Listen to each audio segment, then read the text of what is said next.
Hello বন্ধুরা, দেখুন আজ সকালবেলায় ব্রেকফাস্টে কি হচ্ছে।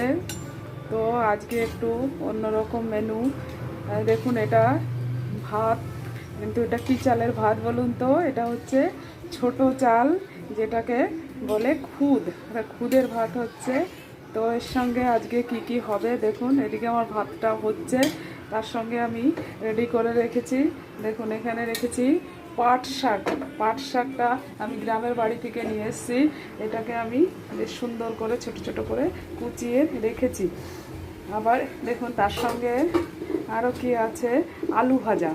কারণ পাট শাক এগুলো বাচ্চারা খাবে না, আর আজকে ঘরে লোকও আছে, তো ওদের জন্য আলু ভাজা করতে হবে। আর তার সঙ্গে থাকবে হচ্ছে শুকনো লঙ্কা, কারণ এটা দিয়ে খেলে খুব মজা এসে যায়। তাই আমি এখন আস্তে আস্তে ওগুলো সব করে নেব, আর সবাই মিলে খাবো। কারণ এই ভাতটা না সবাই মিলে খেলে একটা মজা লাগে আলাদা। এর মধ্যে আমি দিয়ে দেব একটু লবণ। লবণ না দিলে এটা স্বাদ হয় না। এটা খেতে খুব মজা। অনেক দিন পরে খাচ্ছি, কারণ এইখানে পাওয়া যায় না ভালো করে। এটা গ্রামের বাড়িতেই বেশি পাওয়া যায়। তো আজকে নিয়ে এসেছি, আমাদের ঘরে লোক আছে, ওরাও খেতে চেয়েছে, অনেক দিন খায় না। তা বলছে ঠিক আছে বানিয়ে ফেল। তো আজকে সেটাই আমি করছি, আর বন্ধুদের সঙ্গে শেয়ারও করছি। তো ঠিক আছে, রেডি করে নিই, তারপর আবার দেখাবো। বাই। তো বন্ধুরা দেখুন, আমার সকালের খুদের ভাত রেডি। কত সুন্দর হয়েছে একদম। তো সব কিছু রেডি, শাক ভাজা, আলু ভাজা, এখানে রেখেছি পেঁয়াজ কুচি, শুকনো লঙ্কা ভাজা।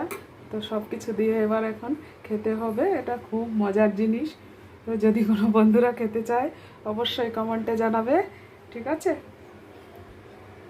তো এখন আমরা খাবো সবাই মিলে। এটা সবাই মিলে খেলেই বেশি মজা আসে। বেড়ে নেব আর কি, বন্ধুদের জন্য আর কিছু বলার নেই। ভালো লাগলে কমেন্টে জানাবে।